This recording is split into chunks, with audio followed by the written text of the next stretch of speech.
ಸ್ನೇಹಿತರೆ ನಮಸ್ಕಾರ. ನಿಮಗೆಲ್ಲ ಗೊತ್ತಿರೋ ಹಾಗೆ ಮೊನ್ನೆ ನವೆಂಬರ್ 26, 2025 ಅಯೋಧ್ಯೆಯಲ್ಲಿ ಒಂದು ಐತಿಹಾಸಿಕ ಘಟನೆ ನಡೀತು. ನಮ್ಮ ನರೇಂದ್ರ ಮೋದಿ ರವರು ರಾಮ ಮಂದಿರದ ಶಿಖರದ ಮೇಲೆ ಧರ್ಮ ಧ್ವಜವನ್ನ ಹೇರಿಸಿದ್ರು. ನೋಡೋಕೆ ಎಷ್ಟು ಕಣ್ಣು ತುಂಬುವ ದೃಶ್ಯ ಅಲ್ವಾ ಅದು. ಇವೆಲ್ಲ ನೋಡೇ ಇರ್ತೀವಿ. ಕೋಟ್ಯಾಂತರ ಭಾರತೀಯರಿಗೆ ಅದು ರೋಮಾಂಚನಕಾರಿ ಕ್ಷಣ.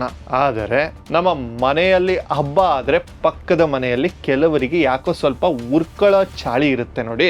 ಸೇಮ್ ಟು ಸೇಮ್ ಅದೇ ಕತೆ ಇಲ್ಲೂ ಹಾಗೆ. ಅಯೋಧ್ಯೆಯಲ್ಲಿ ಕೇಸರಿ ಧ್ವಜ ಹಾರಾಡಿದ್ದೇ ತಡ ಇಲ್ಲಿ ನೋಡಿ ನಮ್ಮ ದಾಯಾದಿ ದೇಶ ಪಾಕಿಸ್ತಾನ ಫುಲ್ ಬರ್ನಲ್ನ ಅವಶ್ಯಕತೆ ಬಿದ್ದು ಬಿಟ್ಟಿದೆ. ಹೌದು, ಅಯೋಧ್ಯೆಯ ವಿಷಯದಲ್ಲಿ ಪಾಕಿಸ್ತಾನ ಮತ್ತೊಮ್ಮೆ ತನ್ನ ಮೂಗು ತೂರಿಸೋಕೆ ಹೋಗಿ ಭಾರತದ ಕಡೆಯಿಂದ ಲೆಫ್ಟ್ ರೈಟ್ ಬೈಸ್ಕೊಂಡಿದೆ. ಅಷ್ಟಕ್ಕೂ ಪಾಕಿಸ್ತಾನ ಅಂದಿದ್ದೇನು, ಅದಕ್ಕೆ ಇಂಡಿಯಾ ಕೊಟ್ಟ ಖಡಕ್ ರಿಪ್ಲೈ ಏನು, ಇಸ್ರೇಲ್ ಈ ವಿಷಯದಲ್ಲಿ ಎಂಟ್ರಿ ಕೊಟ್ಟಿದ್ಯಾಕೆ, ಎಲ್ಲವನ್ನ ಕಂಪ್ಲೀಟ್ ಆಗಿ ಪಿನ್ ಟು ಪಿನ್ ಇವತ್ತಿನ ವಿಡಿಯೋದಲ್ಲಿ ಡಿಕೋಡ್ ಮಾಡುವ ಪ್ರಯತ್ನವನ್ನ ಮಾಡ್ತೇನೆ. ವಿಡಿಯೋ ಶುರು ಮಾಡೋಕ್ಕೂ ಮುಂಚೆ ನೀವಿನ್ನು ನಮ್ಮ ಚಾನೆಲ್ ಅನ್ನ ಸಬ್ಸ್ಕ್ರೈಬ್ ಆಗಿಲ್ಲ ಅಂತಂದ್ರೆ ಪಟ್ ಅಂತ ಸಬ್ಸ್ಕ್ರೈಬ್ ಆಗಿ ಬೆಲ್ ಐಕಾನ್ ಅನ್ನ ಪ್ರೆಸ್ ಮಾಡಿ. ಶುರು ಮಾಡೋಣವಾ? ರೆಡಿ?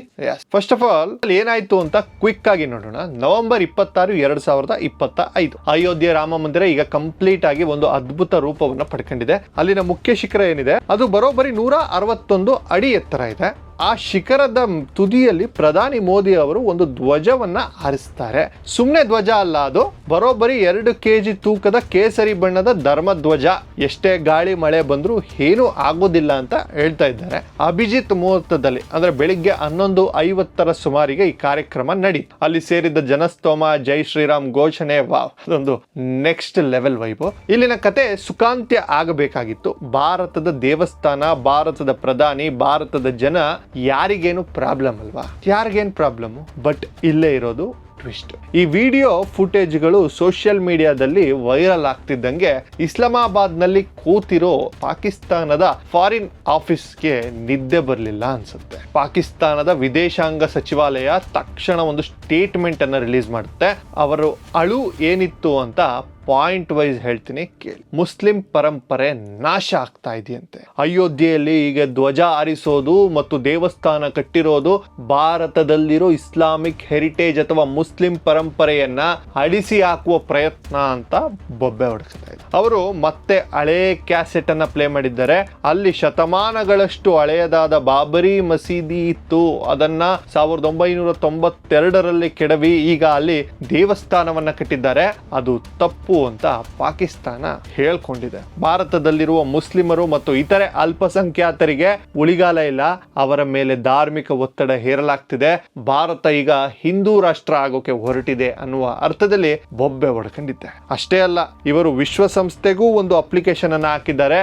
ನೀವು ಮಧ್ಯಪ್ರವೇಶ ಮಾಡಿ ಭಾರತದಲ್ಲಿರುವ ಮಸೀದಿಗಳನ್ನ ಉಳಿಸಿ ಅಂತ ನೋಡಿದ್ರ, ಉಳಿಸಿ ಅಂತ ನೋಡಿದ್ರ. ತಮ್ಮ ದೇಶದಲ್ಲಿ ಊಟಕ್ಕೂ ಹಿಟ್ಟಿಲ್ಲ ಅಂದ್ರು ಪಕ್ಕದ ಮನೆ ವಿಷಯದಲ್ಲಿ ಇವರಿಗೆ ಎಲ್ಲೆಲ್ಲದ ಆಸಕ್ತಿ.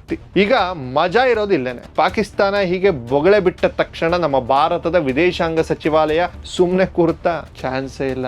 ನಮ್ಮ ಮಿನಿಸ್ಟ್ರಿ ಆಫ್ ಎಕ್ಸ್ಟರ್ನಲ್ ಅಫೇರ್ಸ್ ನ ಸ್ಪೋಕ್ಸ್ ಪರ್ಸನ್ ಒಂದು ಸ್ಟೇಟ್ಮೆಂಟ್ ಅನ್ನ ಕೊಟ್ರು. ಅದು ಎಷ್ಟು ಶಾರ್ಪ್ ಆಗಿತ್ತು ಅಂದ್ರೆ ಪಾಕಿಸ್ತಾನಕ್ಕೆ ಉಸಿರು ಕಟ್ಟೋ ಹಾಗಾಯ್ತು. ನಮ್ಮವರು ಹೇಳಿದ್ದೇನು ಗೊತ್ತಾ? ಲುಕ್, ನಾವು ಪಾಕಿಸ್ತಾನದ ಸ್ಟೇಟ್ಮೆಂಟ್ ನೋಡಿದ್ವಿ, ಅದನ್ನ ನಾವು ಸಂಪೂರ್ಣವಾಗಿ ಕಸದ ಬುಟ್ಟಿಗೆ ಹಾಕೋ ಹಾಗೆ ತಿರಸ್ಕರಿಸ್ತೇವೆ. Rejected with contempt. ಮುಂದುವರೆದವರು ಪಾಠ ಮಾಡೋಕೆ ಬರಬೇಡಿ. ಪಾಕಿಸ್ತಾನ ಅಂದ್ರೆ ಎಂಥ ದೇಶ? ಜಗತ್ತಿನಲ್ಲಿ ಅಲ್ಪಸಂಖ್ಯಾತರ ಮೇಲೆ ದೌರ್ಜನ್ಯ, ಹಿಂಸೆ ಮತ್ತು ಕಿರುಕುಳ ಮಾಡೋದ್ರಲ್ಲಿ ನಂಬರ್ 1 ಇರೋ ದೇಶ ಅದು. ಅಂತಹ ದೇಶಕ್ಕೆ, ಭಾರತದಂತಹ ಪ್ರಜಾಪ್ರಭುತ್ವ ದೇಶಕ್ಕೆ ಪಾಠ ಮಾಡೋ ನೈತಿಕತೆ, ಹಕ್ಕು ಇಲ್ಲವೇ ಇಲ್ಲ ಅಂತ ಹೇಳಿದ್ರು. ಕನ್ನಡಿಯನ್ನ ನೋಡ್ಕೊಳ್ಳಿ. ಬೇರೆಯವರಿಗೆ ಉಪದೇಶ ಮಾಡುವ ಬದಲು ಪಾಕಿಸ್ತಾನಕ್ಕೆ ತನ್ನ ದೃಷ್ಟಿಯನ್ನು ತನ್ನ ದೇಶದ ಒಳಗೆ ತಿರುಗಿಸಲಿ, ಅಲ್ಲಿನ ಮಾನವ ಹಕ್ಕುಗಳ ಪರಿಸ್ಥಿತಿ ಏನಿದೆ ಅಂತ ನೋಡ್ಕೊಳ್ಳಿ ಅಂತ ಸಾವೇಜ್ ರಿಪ್ಲೈ ಅನ್ನ ಕೊಟ್ರು. ನಿಮ್ಮ ತಟ್ಟೆಯಲ್ಲಿ ಹೆಗಣ ಬಿದ್ದಿರ್ಬೇಕಾದ್ರೆ ನಮ್ಮ ತಟ್ಟೆಯಲ್ಲಿ ನೊಣ ಹುಡುಕೋಕೆ ಬರಬೇಡಿ ಅಂತ ಇಂಡೈರೆಕ್ಟ್ ಆಗಿ ಮುಖಕ್ಕೆ ಹೊಡೆದ ಹಾಗೆ ಹೇಳಿದ್ದಾರೆ ನಮ್ಮವರು. ಸ್ವಲ್ಪ ಡೀಪ್ ಆಗಿ ಯೋಚನೆ ಮಾಡಿ. ಪಾಕಿಸ್ತಾನ ಮತ್ತು ಭಾರತದ ಬಗ್ಗೆ ಮಾತಾಡ್ತಿದೆ ಅಲ್ವಾ? ಅಲ್ಲಿನ ರಿಯಾಲಿಟಿ ಏನು? ಅಮೆರಿಕದ ಒಂದು ರಿಪೋರ್ಟ್ ಪ್ರಕಾರ 2025 ಮೊದಲಾರ್ಧದಲ್ಲೇ ಪಾಕಿಸ್ತಾನದಲ್ಲಿ ಅಲ್ಪಸಂಖ್ಯಾತರ ಮೇಲೆ ಅಂದ್ರೆ ಹಿಂದೂಗಳು, ಕ್ರಿಶ್ಚಿಯನ್ರು ಸಿಖ್ಖರು ದಾಳಿ ಆಗಿವೆ ಇವ್ರುಗಳ ಮೇಲೆ. ಅಲ್ಲಿನ ಸಿಂಧ್ ಮತ್ತು ಪಂಜಾಬ್ ಪ್ರಾಂತ್ಯಗಳಲ್ಲಿ ಎಷ್ಟೋ ಹಿಂದೂ ಹುಡುಗಿಯರನ್ನ ಕಿಡ್ನಾಪ್ ಮಾಡಿ ಬಲವಂತವಾಗಿ ಮತಾಂತರ ಮಾಡಿ ಮದುವೆ ಮಾಡ್ಕೊಳ್ತಾ ಇದ್ದಾರೆ. ಚರ್ಚ್ಗಳನ್ನ ಸುಟ್ಟಾಕಿದ್ರು. ಅಹಮದಿಯರನ್ನ ಮುಸ್ಲಿಮರಂತ ಒಪ್ಲೇನೇ ಇಲ್ಲ. ಅವರು ಮಸೀದಿಗಳನ್ನೇ ಪಾಕಿಸ್ತಾನದಲ್ಲಿ ಒಡೆದಾಕ್ತಾ ಇದ್ದಾರೆ. ತನ್ನ ಸ್ವಂತ ಪ್ರಜೆಗಳನ್ನೇ ರಕ್ಷಣೆ ಕೊಡೋ ಯೋಗ್ಯತೆ ಇಲ್ಲದ ಆ ಸರ್ಕಾರ ಭಾರತದ ಅಯೋಧ್ಯೆ ಬಗ್ಗೆ ಮಾತಾಡೋದು ಅಂದ್ರೆ ಇದು ಜೋಕ್ ಆಫ್ ದಿ ಇಯರ್ ಅಲ್ದೆ ಇನ್ನೇನು. ಇನ್ನೊಂದ್ ಕಡೆ ಭಾರತ ನೋಡಿ, ಸುಪ್ರೀಂ ಕೋರ್ಟ್ ತೀರ್ಪು ಬಂತು. ಕಾನೂನು ಪ್ರಕಾರ ದೇವಸ್ಥಾನವನ್ನ ಕಟ್ಟಿದ್ರು. ಅಯೋಧ್ಯೆಯಲ್ಲಿ ಮಸೀದಿಗೆ ಅಂತಾನೆ ಬೇರೆ ಕಡೆ 5 ಎಕರೆ ಜಾಗನೂ ಕೊಟ್ಟಾಯ್ತು. ಎಲ್ಲವೂ ಸಂವಿಧಾನದ ಪ್ರಕಾರ ನಡೀತಾ ಇದೆ. ಆದ್ರೂ ಪಾಕಿಸ್ತಾನಕ್ಕೆ ಇದು ಅರ್ಥ ಆಗ್ತಾ ಇಲ್ವೇನೋ. ಯಾಕಂದ್ರೆ ಅಲ್ಲಿ ಸಂವಿಧಾನಕ್ಕಿಂತ ಜಾಸ್ತಿ ಭಯೋತ್ಪಾದನೆ ಮಾತಾಡುತ್ತೆ. ಅದಕ್ಕೋಸ್ಕರ ಈ ಗಲಾಟೆ ನಡೀತಿರುವಾಗಲೇ ಇನ್ನೊಂದು ಇಂಟ್ರೆಸ್ಟಿಂಗ್ ಡೆವಲಪ್ಮೆಂಟ್ ಆಯ್ತು.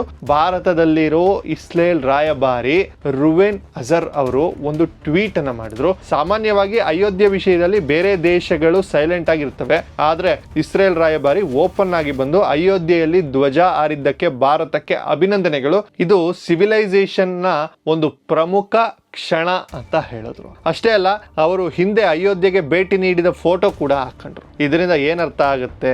ಪಾಕಿಸ್ತಾನ ಏನೇ ಬೊಬ್ಬೆ ಹೊಡೆದ್ರು ಜಗತ್ತಿನ ಪ್ರಮುಖ ದೇಶಗಳು ಭಾರತದ ಪರವಾಗಿ ನಿಲ್ತಿದ್ದಾವೆ, ಭಾರತದ ಸಂಸ್ಕೃತಿ ಮತ್ತು ಪರಂಪರೆಗೆ ಗೌರವವನ್ನ ಕೊಡ್ತಿದ್ದಾವೆ ಅನ್ನೋದು ಇದರಿಂದ ಕ್ಲಿಯರ್ ಆಗುತ್ತೆ. ಪಾಕಿಸ್ತಾನದ ಮಾತನ್ನ ಇಂಟರ್ನ್ಯಾಷನಲ್ ಲೆವೆಲ್ ನಲ್ಲಿ ಯಾರು ಸೀರಿಯಸ್ ಆಗಿ ತಗೊಳ್ತಾ ಇಲ್ಲ.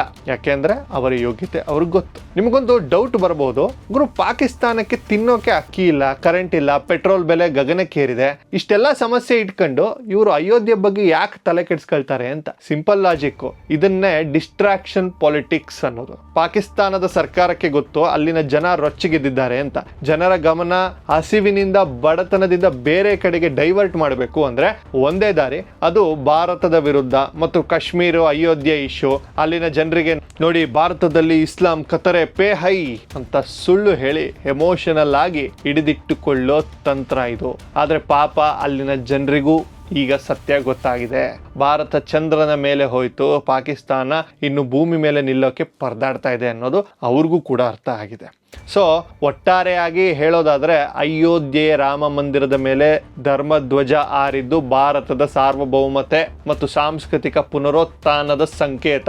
ಪಾಕಿಸ್ತಾನದ ಹೇಳಿಕೆಗಳು ಬರೀ ಗಾಳಿಯಲ್ಲಿ ಗುಂಡು ಹೊಡೆದ ಹಾಗೆ, ಅದಕ್ಕೆ ಯಾವ ಬೆಲೆನೂ ಇಲ್ಲ, ಅರ್ಥನೂ ಇಲ್ಲ.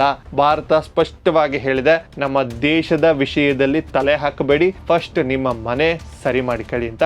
ಇದು ಭಾರತದ ಸ್ಪಷ್ಟವಾದ ನಿಲುವು. ಯಾರಾದ್ರೂ ಸುಮ್ಮನೆ ಕೆಣಕಿದ್ರೆ ಸುಮ್ಮನೆ ಕೂರೋದಿಲ್ಲ.